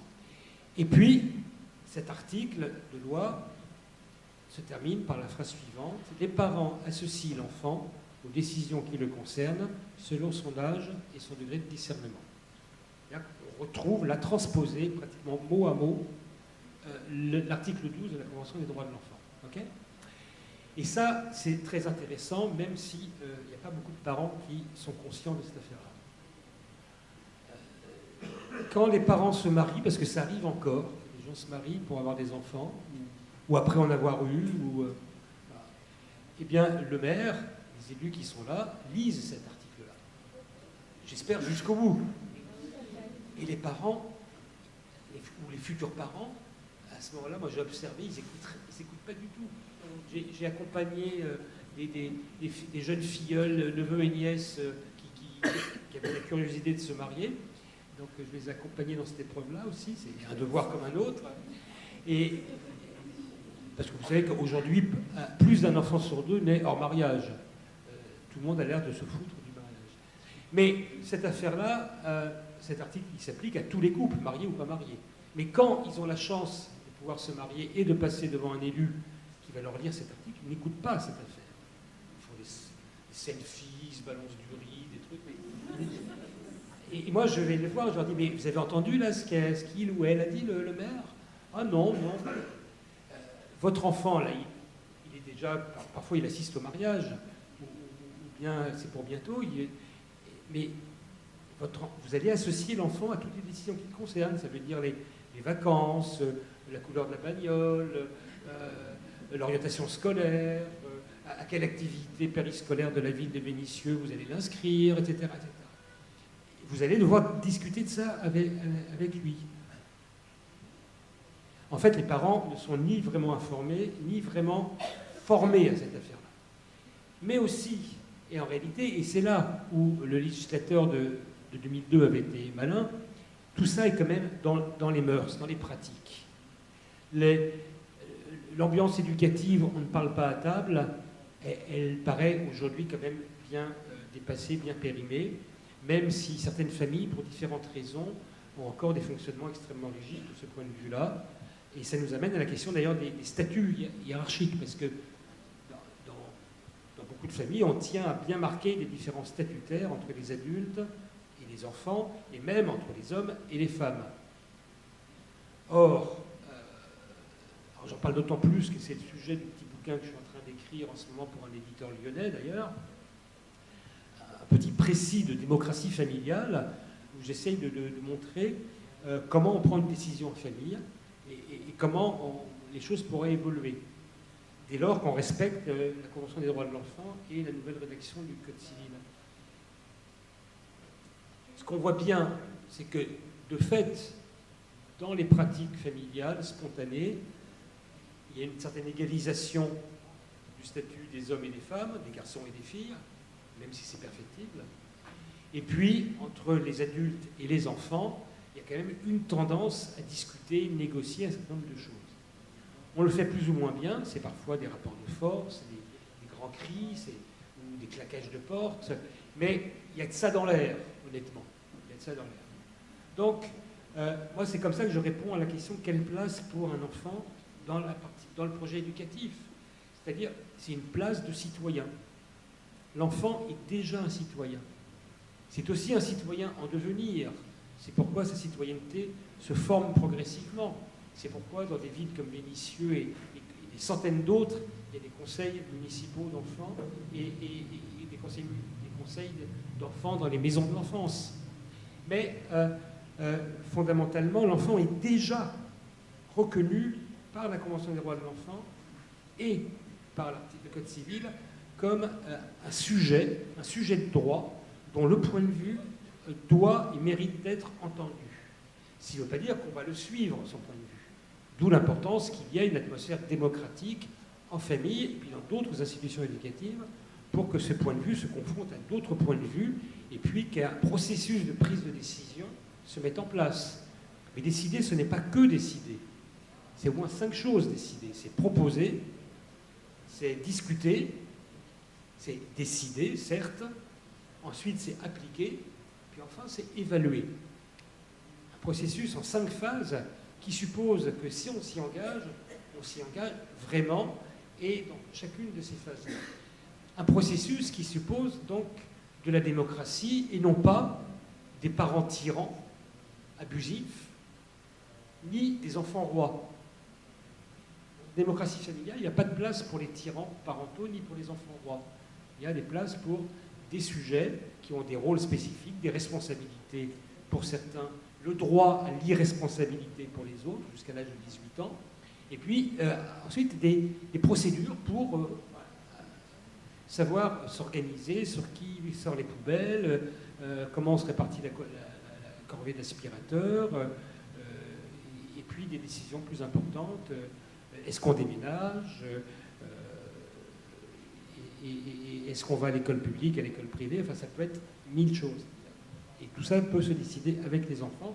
En ce sens, un enfant a toute sa place dans le projet éducatif, mais il n'a pas le droit d'imposer son point de vue.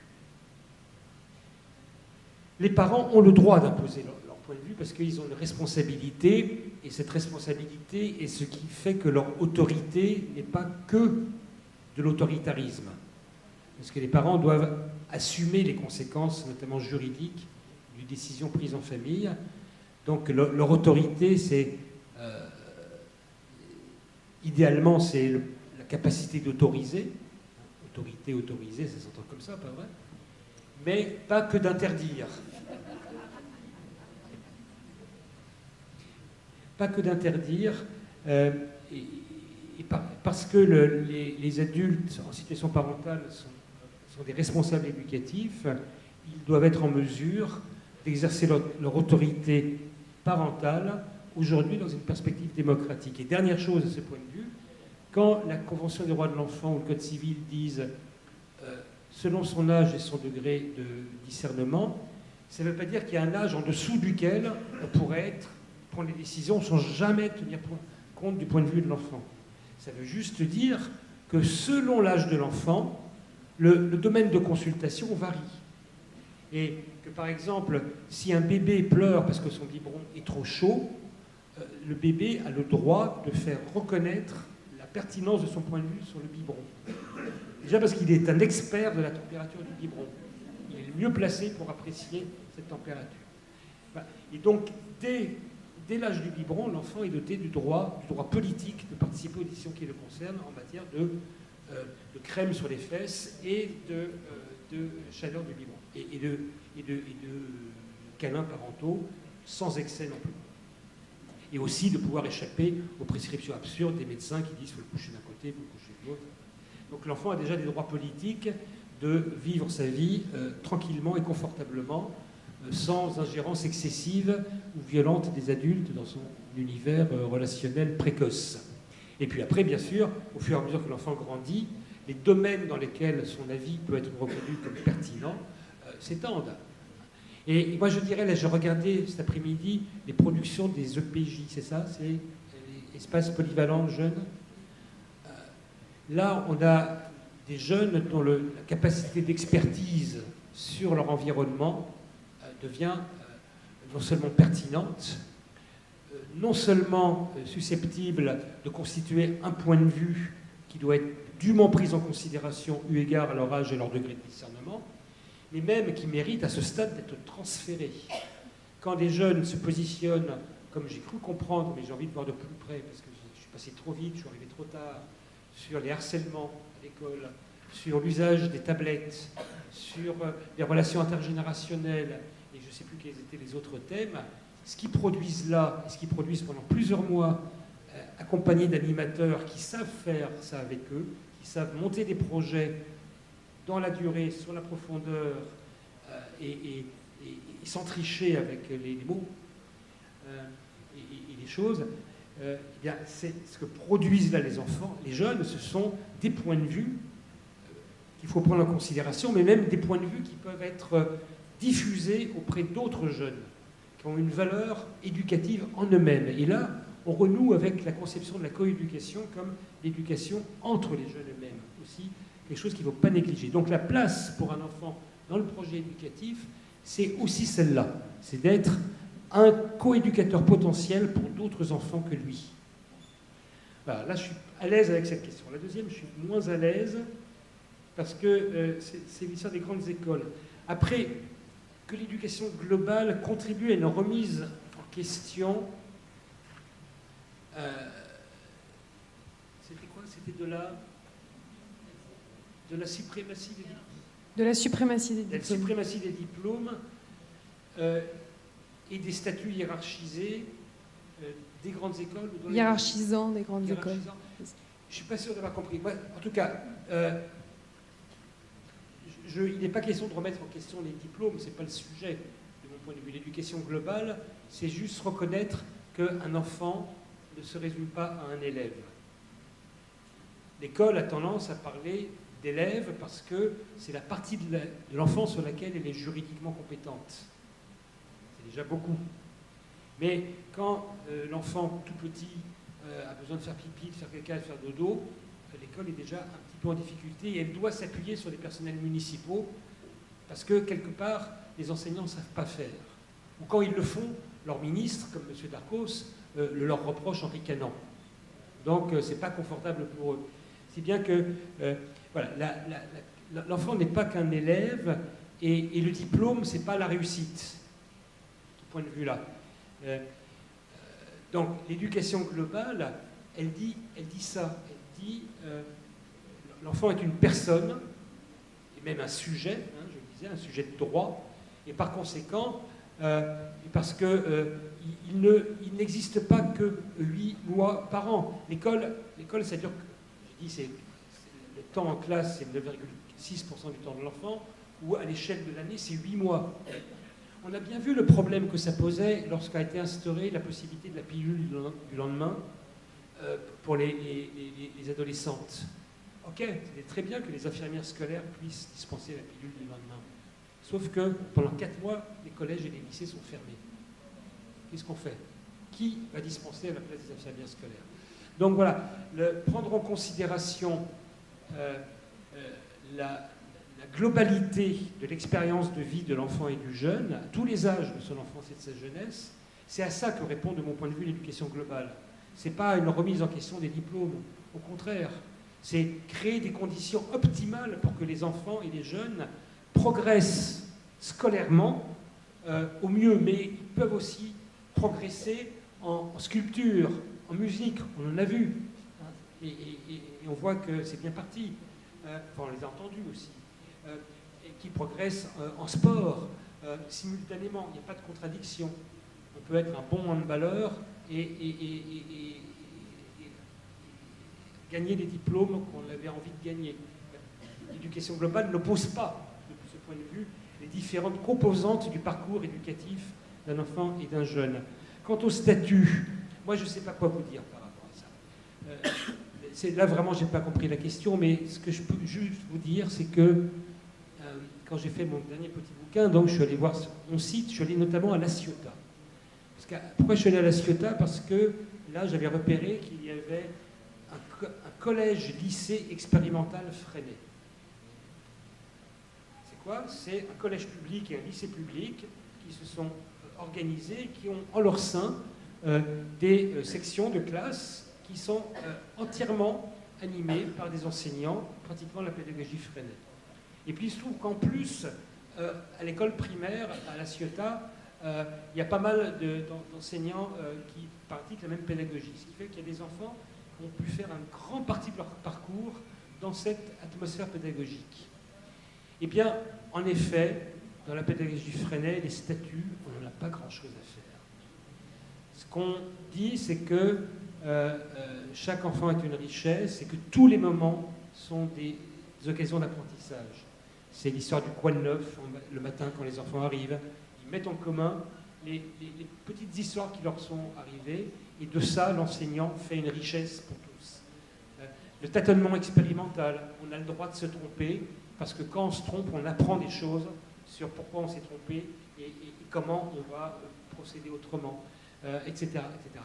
Et si je vous cite ça, c'est parce que j'ai eu l'occasion de rencontrer des jeunes de 19-20 ans qui avaient suivi ce parcours en pédagogie Freinet à La Ciotat et qui m'ont raconté ce qu'ils avaient appris, en plus que d'être des collégiens, des lycéens comme les autres, parce que sur le plan des résultats scolaires, ils avaient globalement les mêmes résultats que les autres, ni meilleurs, ni moins bons. Mais ce qu'ils avaient appris d'autres. Et j'ai même rencontré un vieux syndicaliste qui avait été un élève de Célestin Freinet dans les années juste d'après-guerre. Et ils m'ont tous raconté la même chose, c'est que raisonner en termes de statut, ça ne les intéresse pas. Quand ils voient les institutions et les adultes crispés sur les statuts et sur la hiérarchisation statutaire, en fond, ils disent les pauvres. Qu'est-ce que c'est triste de raisonner comme ça, quand on est tellement plus à l'aise de percevoir une personne dans son entièreté, plutôt que de la résumer à son statut social. Vous avez le droit d'avoir un avis. Vous avez le droit. Vous avez le droit, mais bon, on verra plus tard, parce que pour l'instant, finissez vos devoirs. Enfants, les adultes ne sont pas au courant parce qu'ils n'écoutent pas le maire. Ils balancent du riz, et ils font les selfies, et souriez. Pour un enfant, le mariage ne rime pas toujours avec arrimage. Mais l'histoire avance. L'enfant est un sujet de droit, un sujet de choix, sujet dans l'espace démocratique de la famille, sujet auquel on peut autoriser, sujet auquel on peut interdire. Oui, mais peut-être ce serait plus intéressant de s'interdire, s'entredire que de s'interdire. Reconnaître chaque enfant comme expert depuis sa place. Enfant expert, enfant performant, enfant porteur de projets pérennes, enfant phare coéduqué. Transmettre sa voix, transmettre des savoirs, des livres, des tonnes et des tomes de savoir. Savoir-faire, savoir-être, sa voix compte. Voile hissé, trouver sa voix. Pensée globale, sortir la tête du bocal. Un enfant n'est pas un élève. Un enfant n'est pas un niveau, pas un diplôme, pas un statut, pas un cœur de cible. Chaque enfant est une richesse. Chaque anecdote est une occasion. Alors à tâtons, tenter d'exister, s'entêter à bâtir son identité, accélérer, freiner, descendre ou monter souris, ou peut-être piéger. C'est ça, essayer de tout piger.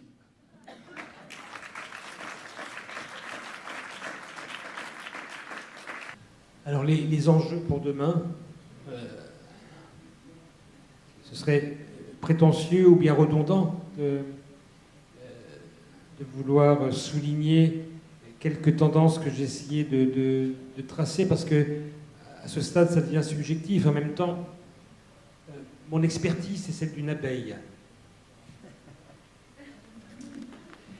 C'est-à-dire que je ne suis pas a priori un grand spécialiste de l'éducation, mais je me suis organisé professionnellement, associativement, dans mes différents engagements, pour butiner. C'est-à-dire pour aller voir dans une ville ce qui se passe, puis d'aller dans une autre, donner un coup de main si on me le demande. Ça peut être très variable, ça peut être comme ce soir, hein, participer à un événement comme celui que vous avez organisé sur 4 jours et sur plusieurs thèmes, et puis on commence le mercredi avec l'éducation, et ça a du sens. Et puis ça peut être d'accompagner, comme je l'ai fait avec quelques villes, les passages aux 4 jours et demi, hein, qui sont surtout 5 matinées, et toute l'importance, mais aussi les difficultés que ça peut susciter dans les différents intérêts en jeu. Ça peut être de participer à la formation de professionnels, notamment, je travaille beaucoup sur la formation des professionnels de la petite enfance. J'ai travaillé aussi sur la formation des coordinateurs de réussite éducative ou des conseillers principaux d'éducation. Voilà, donc je peux aller donner un coup de main, mais à chaque fois j'écoute, j'observe et je repère les choses les plus intéressantes. Les choses pas intéressantes, je les vois aussi, mais c'est pas ça que j'ai envie d'aller transférer d'une fleur urbaine à l'autre. Donc, un rôle d'abeille, en espérant contribuer à ma petite échelle à une pollinisation, c'est-à-dire que les bonnes idées circulent. Comme elles n'appartiennent à personne, tout le monde peut se les approprier. Parmi les bonnes idées que je vois, il y en a que j'ai repérées ici à Vénissieux, dans ce que j'ai pu lire et écouter en parlant avec différents cadres de la ville déjà. Et j'en vois qui sont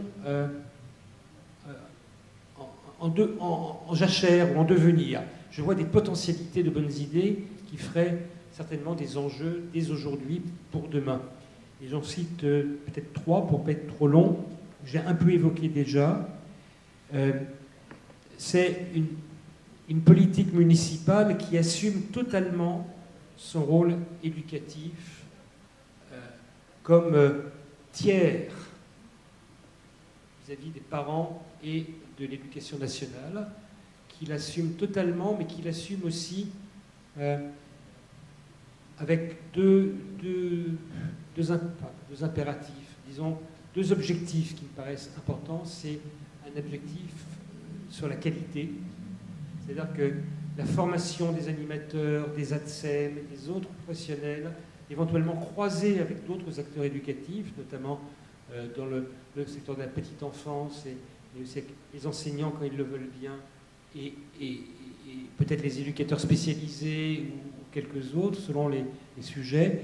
Donc un développement qualitatif des activités que je ne veux pas résumer à les appeler péri ou extrascolaires, mais que j'appelle les activités éducatives pendant les temps libres, de telle façon qu'ils y gagnent en cohérence, en profondeur de contenu, mais aussi en repérage, en prise de valeur ajoutée auprès des autres acteurs éducatifs, notamment les parents et les enseignants, qui ont encore aujourd'hui, même si les choses bougent un petit peu depuis 3-4 ans, me semble-t-il, qui ont tendance à sous-estimer l'importance de ce qui se passe là sur le plan éducatif.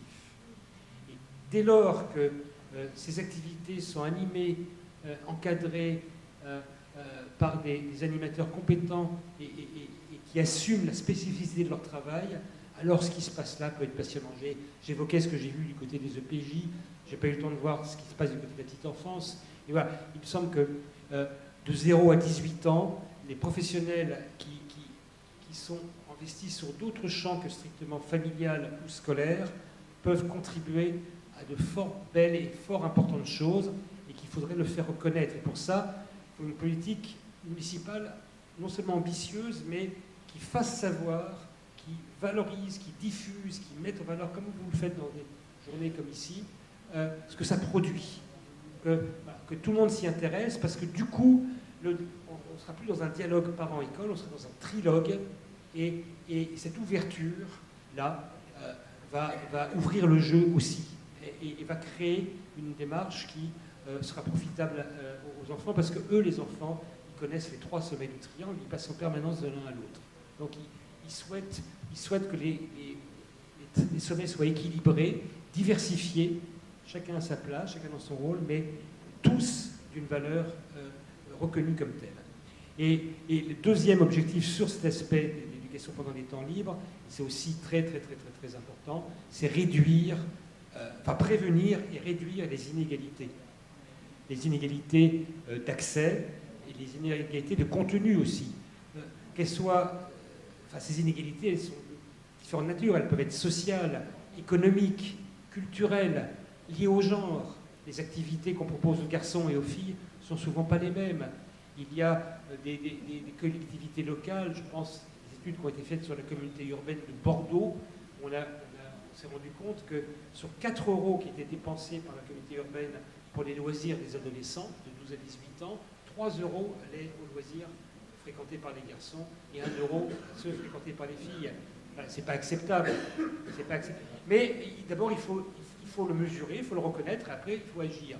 Donc, et là, il me semble que les collectivités locales, évidemment, seules ou bien en comité de communes, peuvent contribuer à dépister, analyser, réduire, prévenir ces inégalités sociales, culturelles, économiques, géographiques et sexuelles, liées aux gens.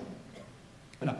Deuxième point, alors ça je l'ai évoqué, c'est développer dans ces approches d'éducation globale et notamment dans les outils qui contribuent, comme le projet éducatif territorial, développer, comme la ville de Vénissieux et d'autres l'affirment, la dimension participative pour ce qui concerne les parents, qui ne saurait être réduit aux seuls représentants de parents d'élèves, même si ceux-là sont nécessaires et respectables, mais ils ne représentent pas tous les parents d'un territoire donné, donc il faut rencontrer d'autres parents, certainement, dans les centres sociaux, les associations de proximité, les réseaux d'écoute, d'appui, d'accompagnement des parents. Enfin, voilà. Veiller à une certaine diversité des parents plutôt qu'à une représentativité qui est illusoire. On l'obtient jamais, sauf par les élections, et même dans les élections, comme tous les parents n'ont pas le droit de vote, là non plus, on n'a pas une représentativité. Donc, veiller à la diversité des parents que l'on va consulter aux phases d'élaboration, de mise en œuvre et d'évaluation d'un projet éducatif de territoire. Et puis, bien sûr et surtout, mais ça, je ne vais pas y revenir, celle des enfants et des jeunes. Sauf que la participation des enfants et des jeunes, ça ne s'improvise pas. Ça demande de la méthode et ça demande de l'éthique, pour ne pas instrumentaliser les enfants et les jeunes.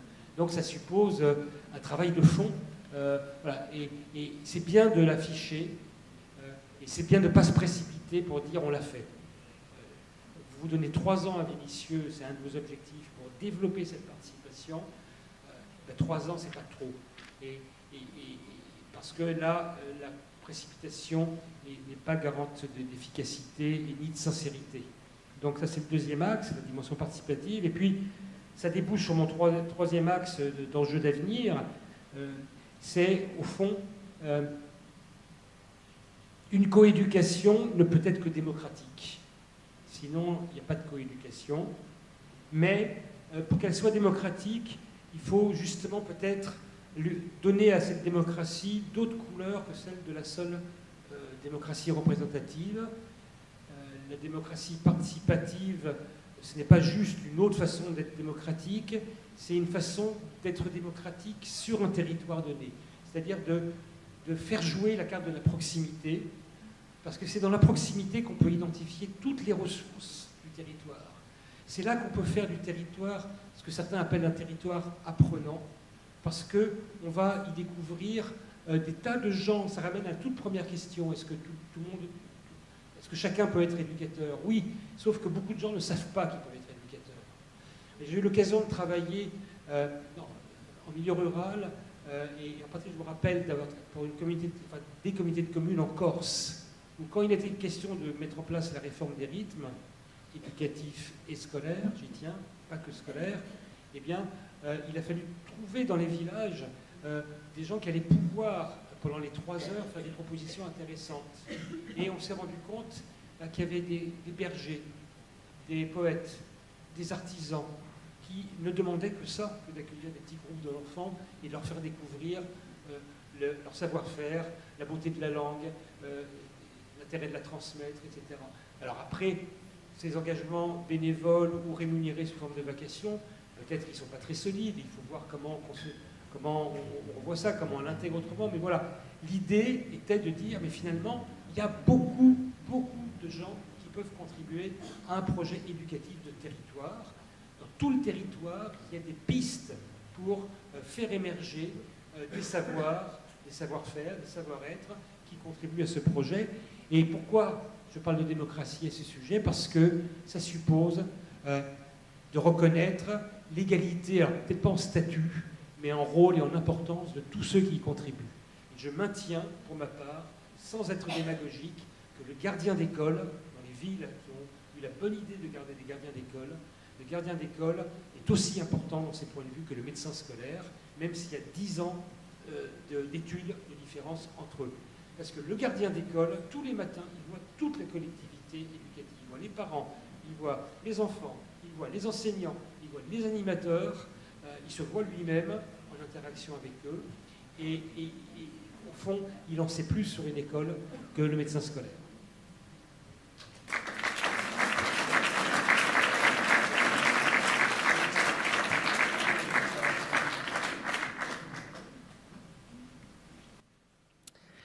J'ai emprunté le parcours de l'abeille, pollinisant les essaims, les essais urbains, entre pollen et pôle amour, entre fleurs et efforts, passer les idées, faire son miel.